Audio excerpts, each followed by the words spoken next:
આપ સૌનું સ્વાગત છે મિત્રો માય સ્કૂલ લાઈવ સ્કૂલ ચેનલમાં.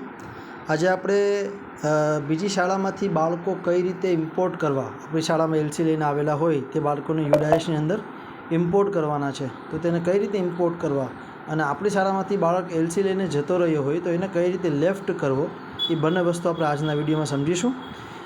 એની પહેલાં તમે અમારી આ જે ચેનલ છે માય સ્કૂલ લાઈવ સ્કૂલને સબસ્ક્રાઈબ ન કરી હોય તો કરી લેવા વિનંતી છે, જેથી કરીને આવા અવનવા વિડીયો તમને સરળતાથી મળી રહે અને આપણે કામગીરી સરળતાથી થઈ શકે.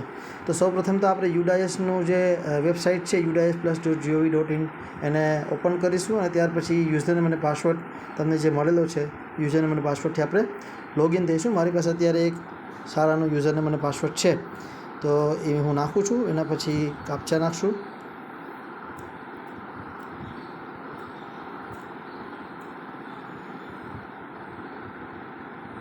કાપચા નાખવાથી તમે જોઈ શકો છો 2023-24 અને 2022-23. આપણે 2023-24ની અંદર એલસી લઈને બાળક આવ્યું છે, માટે 2023-24ની અંદર આપણે જઈશું.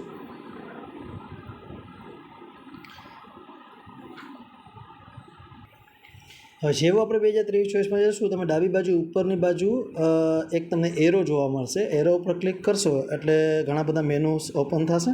હવે માનો કે કોઈ બાળક તમારે ત્યાંથી એલસી લઈને ગયું છે, તો એનું શું કરશું?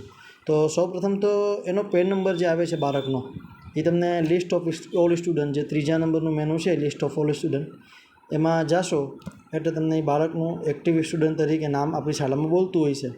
એ એક્ટિવ સ્ટુડન્ટ ઉપર ક્લિક કરવાથી જેટલા બાળકો તમારી શાળામાં ઓલરેડી બતાવે છે યુડાયસમાં, એ બધા બાળકો અહીંયા ડિસ્પ્લે થશે.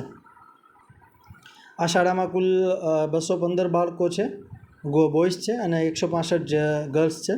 એટલે એનું જે લિસ્ટ તમને અહીંયા નીચે જોવા મળે છે, એને તમે સર્ચ પણ કરી શકો છો. હવે કોઈ એક બાળક આમાંથી એલસી લઈને જતું રહ્યું છે, તો અહીંયા એ બાળકનું નામ તમે સર્ચ કરી શકો.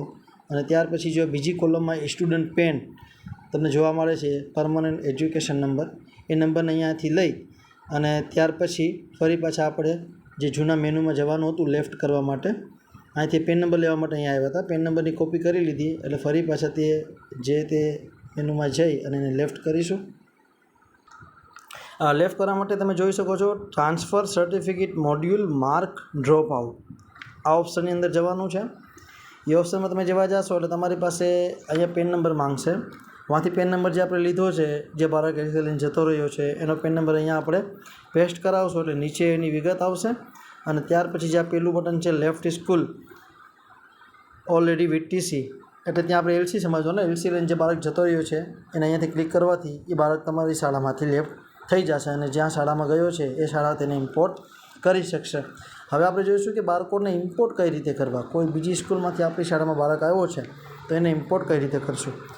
તો અહીંયા તમે જોઈ શકો છો ઇમ્પોર્ટ મોડ્યુલ પર ક્લિક કરવાથી તમને 3 અલગ મેનુ આવશે. પેલું છે એ ઇમ્પોર્ટ આઉટસાઇડ સ્ટેટ, એટલે બીજા કોઈ રાજ્યમાંથી બાળક આવ્યું હોય તો એ પેલું ઓપ્શન લેશું. પછી એના પહેલાં છે ઇમ્પોર્ટ વિધિન સ્ટેટ, તો આપણી શાળા, આપણા જ રાજ્યમાંથી કે આપણા ગામમાંથી કે આપણા જિલ્લામાંથી કોઈ બાળક એલસી લઈને આવ્યું છે તો આપણે ઇમ્પોર્ટ વિધિન સ્ટેટ કરીને ગો આપશું.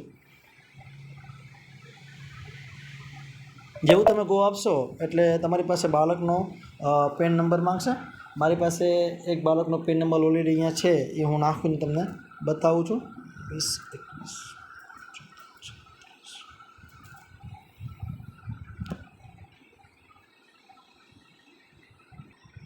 મેં અહીંયા બાળકનો પેન નંબર અને બાળકની જન્મ તારીખ જે છે એ નાખી છે, અને અહીંથી હું ગો આપું છું એટલે જે બાળકની ડિટેલ છે તે તમને નીચે જોવા મળશે. આ બાળક છે કરમટા મયુર પુંજાભાઈ, બરાબર છે. ધોરણ 1માં તે નવયુગ શાળામાં હતો અને એ લોકો ત્યાંથી લેફ્ટ કર્યો એટલે ધોરણ 2માં અનટેગ બતાવે છે.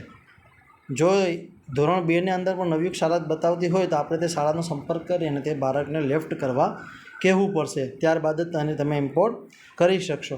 હવે તે શાળાએ તે બાળકની જે સ્થિતિ બતાવી છે કે પ્રમોટેડ હતો, 73% હાજરીના દિવસો, આ બધું ઓલરેડી આવે છે.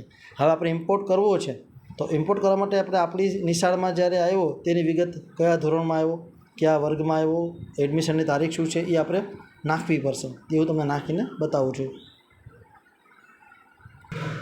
તો આ જે બાળક છે એ અમારી શાળામાં ધોરણ 2ની અંદર આવ્યો છે એ વર્ગની અંદર આવ્યો છે અને એની જે દાખલ તારીખ છે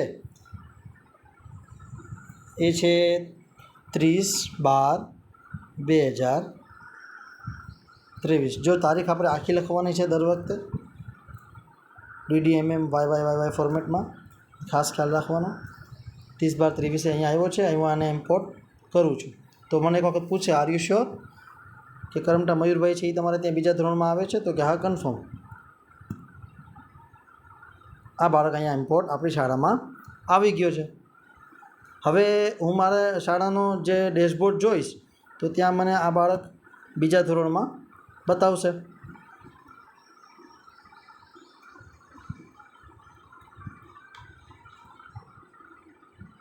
ત્યારબાદ મારે એ બાળકને ત્યાંથી અપડેટ કરવાનો થશે. બરાબર છે. તો હું આશા રાખું છું કે હવે તમને ઇમ્પોર્ટ કરવામાં કે લેફ્ટ કરવામાં કોઈ પ્રશ્ન નહીં રહ્યો હોય.